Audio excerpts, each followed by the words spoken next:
భారతీయ పురాణాల పుటల్లో దాగి ఉన్న అద్భుతమైన మనల్ని ఆశ్చర్యపరిచే 10 రహస్యాలు మీకోసం.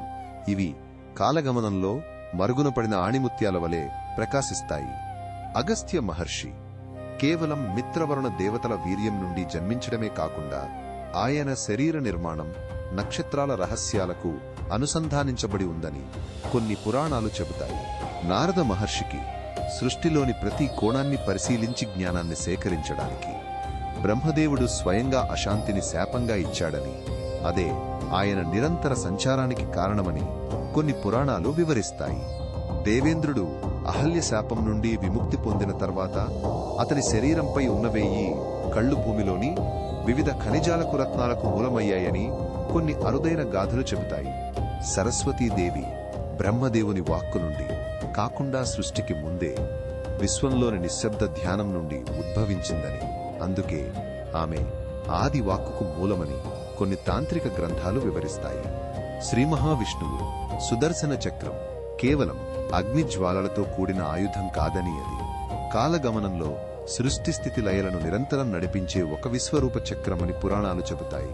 రుద్రాక్షలు శివుని కన్నీటి బిందువుల నుండి పుట్టాయని, అందరికీ తెలిసిన వాటి ప్రతిముఖమొక సూక్ష్మ విశ్వానికి ప్రతీక, అనిదరించిన వారి శరీరంలోని ప్రతి అణువును ప్రభావితం చేస్తుందని అరుదైన ఆగమాలు వివరిస్తాయి. ఆంధ్రప్రదేశ్ తెలంగాణలోని కొన్ని అటవీ ప్రాంతాల్లో హనుమంతుడిని వృక్ష దేవతగా పూజిస్తారని, ఆయన శక్తిని ఆవాహన చేయడానికి అడవిలోని పెద్ద వృక్షాలకు మహామర్కట యజ్ఞాలు చేస్తారని స్థానిక గిరిజన కథలు చెబుతాయి.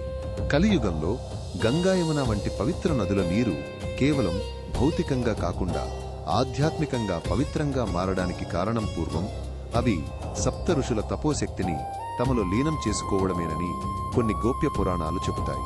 కుబేరుడు కేవలం సంపదలకు అధిపతి మాత్రమే కాదని, ఆయన భూమిలోని అదృశ్యమైన వనదేవతలకు, అటవీ సంపదలకు కూడా అధిపతి అని, అందుకే అరణ్యాలను రక్షించే వారికి సంపదను ప్రసాదిస్తాడని కొన్ని జానపద కథలు చెబుతాయి. ప్రాచీన ఆలయాల గర్భగుడిలో ఉండే విగ్రహాలు కేవలం రాతి రూపాలు కాదని, అవి భూమిలోని కాస్మిక్ ఎనర్జీని గ్రహించి విశ్వం నుండి ఆధ్యాత్మిక శక్తిని ప్రసరింపజేసే శక్తి జనకాలు అని ఆగమ శాస్త్రాలు వివరిస్తాయి. ఈ రహస్యాలు లోకంలోని ఒక అద్భుతమైన దేవాలయ గోడల వెనుక దాగి ఉన్న అత్యంత ప్రాచీన అరుదైన చిత్రాల వలె వాటిని మనం శ్రద్ధగా పరిశీలిస్తేనే అసలు సౌందర్యం దర్శనమిస్తుంది. ఈ అపురూప జ్ఞానాన్ని మరింత లోతుగా తెలుసుకోవడానికి మా ఛానల్కి ఇప్పుడే సబ్స్క్రైబ్ చేయండి. ఈ అద్భుతమైన కథనాలు మీకు నచ్చాయని ఆశిస్తున్నాను. ఇలాంటి మరిన్ని ప్రపంచ రహస్యాల కోసం మా ఛానల్ను సబ్స్క్రైబ్ చేసుకోండి.